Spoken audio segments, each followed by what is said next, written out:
Hi everyone, I'm Shivani, a predoctoral researcher with the Responsible AI team at Google Research India, and on behalf of Alex Taylor and Ding Wang, I'll be presenting our research on annotator diversity in data practices.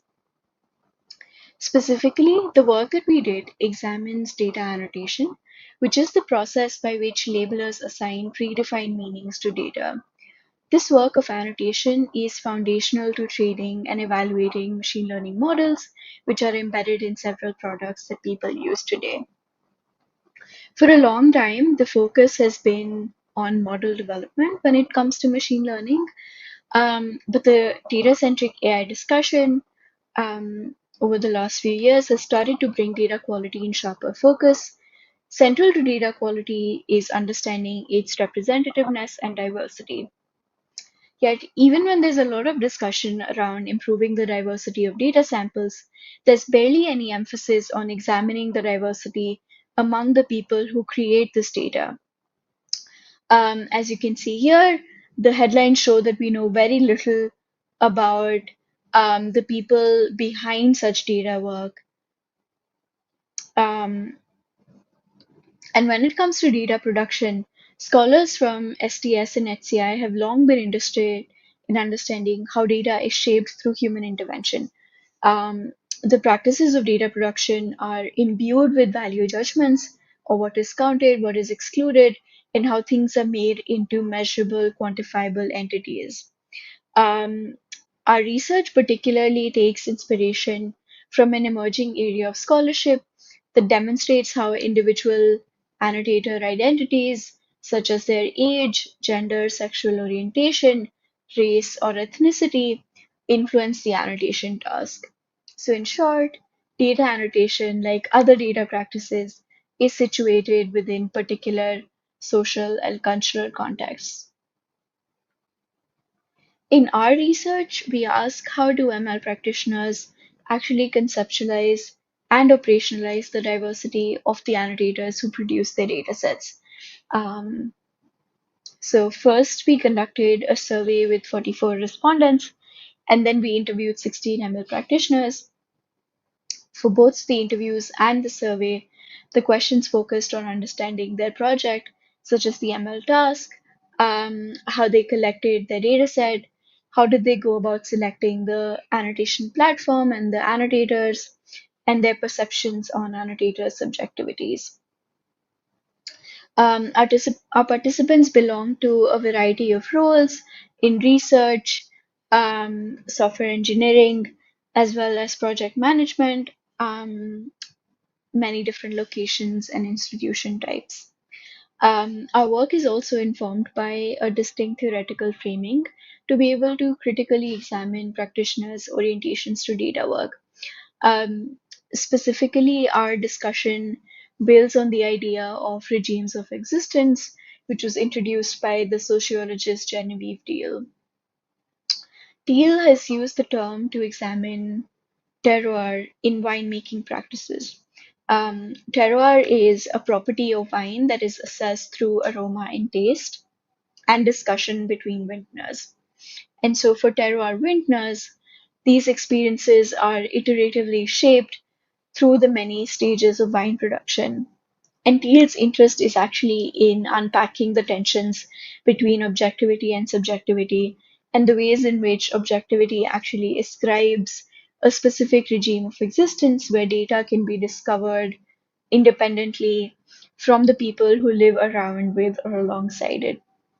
We also find that dataset and models are built in a world where data can be neutrally captured and represented, and where the neutrality is seemingly achieved by mitigating fallible human biases. I will begin by describing a typical annotation workflow to illustrate the context of data work within the ML pipeline. Our study identified three approaches to diversity in practice and the underlying logics that motivate our participants' choices. I will then present the barriers that limit a nuanced consideration of annotator diversity.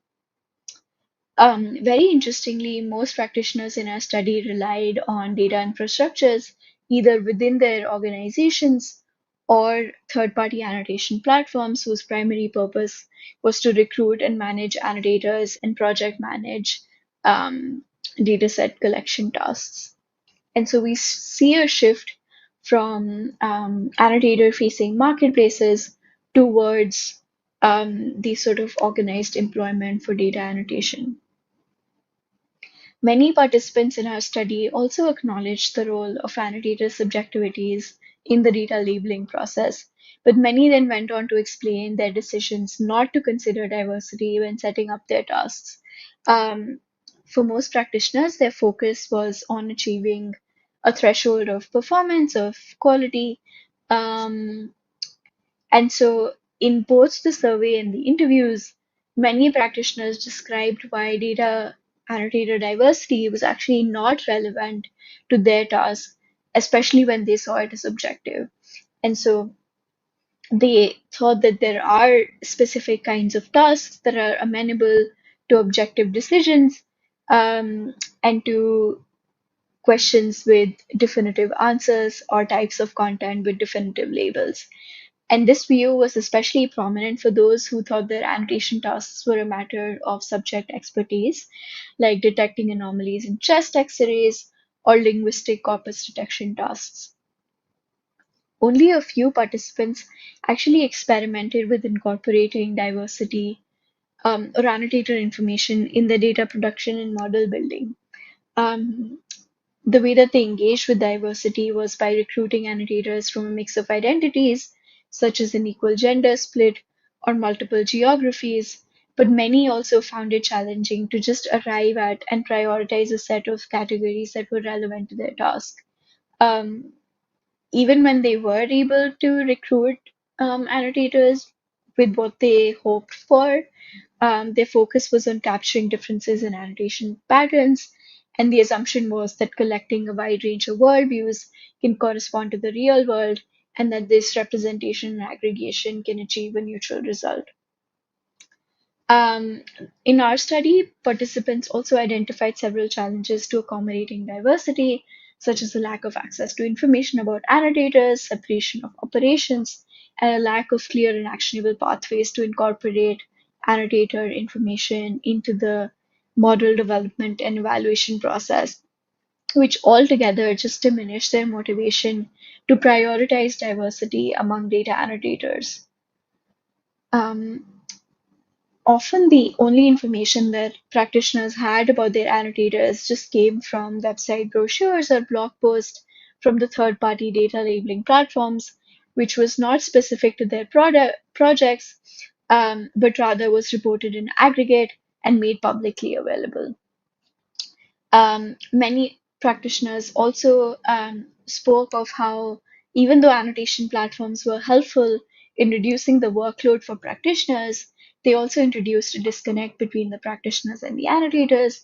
They were no longer able to discuss inconsistencies with their annotators and often had to sort of discuss among themselves and minimize disagreement. And so, to sort of conclude, um, as a participant said, it is less about choosing the right raters and more about ensuring that they have a standardized understanding um, for them. And so, practitioners tend to prioritize making their tasks as objective as possible and bringing annotators to a consistent shared meaning of data. Our findings paint a picture of practices where phenomena are being actively seen and intervened in, rather than objectively or neutrally representing the world in a passive sense. We find that practitioners make concerted efforts to minimize the effects of annotator subjectivities. Even though there was an awareness of the importance of diversity, our data practices altogether serve to neutralize differences. Um, we learned of systems and training being put in place, tasks being carefully designed and tightly constrained. Also, annotators could see data in the right way and produce datasets amenable to modeling and evaluation. And so, by posing this critique, we do not suggest that the current configurations of annotator diversity are beyond repair. Our hope is to show that there is an opening to rethink the logics and the regime. And so, Towards this ambition, we present three critical shifts: a rethinking of ground truth, of bias, and of diversity. More details are in the paper. And so finally, as we come to the end of this presentation, I would encourage us all to consider who really gets to determine what is healthy, safe, and beautiful. Thank you, everyone.